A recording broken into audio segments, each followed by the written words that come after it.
Little video about why it's important to keep up on your maintenance on vehicles.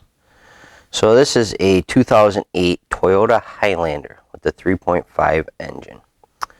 The guy was at a gas station, I guess, and heard some noises, got out, and his serpentine belt ended up in a bunch of little pieces, laying all over. Putting this back together now. So we got it over here. Got a serpentine belt, put it on.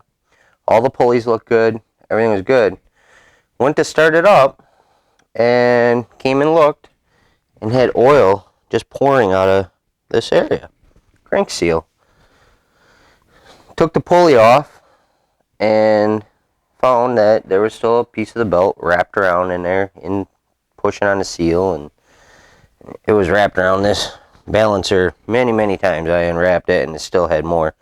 So what turned into a fairly simple serpentine belt job, which I think calls for 1 hour of labor, turned into pulling the harmonic balancer off, getting a seal, putting a seal on. Not that big of a job on this engine. I mean, one bolt, the pulley just pulls off, and then take the old seal out, put the new seal in, call her good. So it really wasn't a huge deal on this engine, but it could have been. And it's just a reason why you should keep up with maintenance and not neglect things. A serpentine belt should be checked regularly, and if you do it at oil changes or wherever, just take a look, and if it's worn down, cracked, whatnot, there's many videos out there, I'm sure, of how to check a serpentine belt.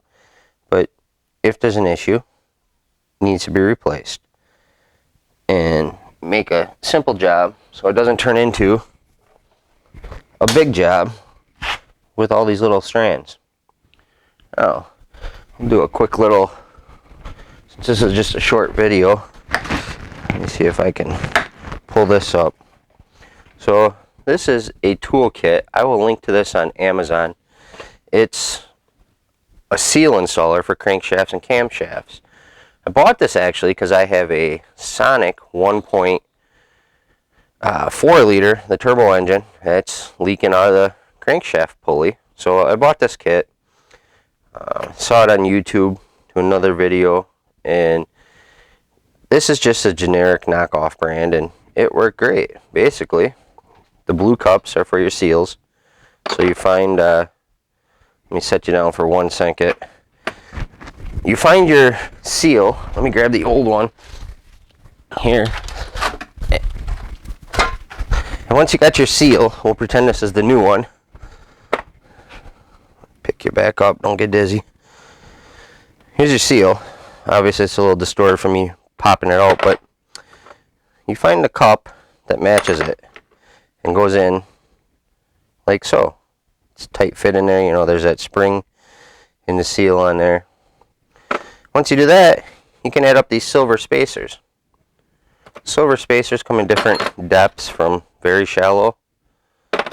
Sorry, should have had a tripod. I wasn't going to do this tool review, but I figured I'd throw this on.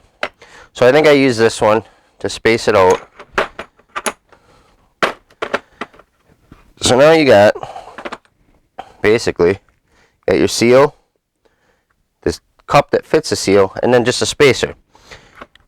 And the end of the spacer, this guy goes on, end cap, and then you got all these little ones. So I think this was the one that I used.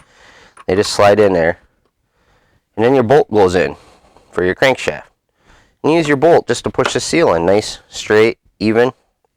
Works out great. It actually, I think I paid, I don't even remember what I paid for this. I'm going to say $60 on Amazon. I'll try and put a link in. It's just, I don't even know what the brand is. Minri, who knows? It's a Chinese knockoff. But I figure for the metal cups, they're aluminum or something. This isn't a high stress tool, really. I figure it worked just fine. There's another brand, I think Private Tools or PT or something like that. I think they're the ones that kind of came out with this. And theirs is a little more expensive, but for as little as I'm going to use this, I just got this one, and we'll call this good. So just wanted to give you little review on this. I was told, I think it was a Ford boss on YouTube that did a review on this. He said just throw this thing away, and I kind of agree with him. It's just pretty junky. I just used a seal remover, got it out, called it good.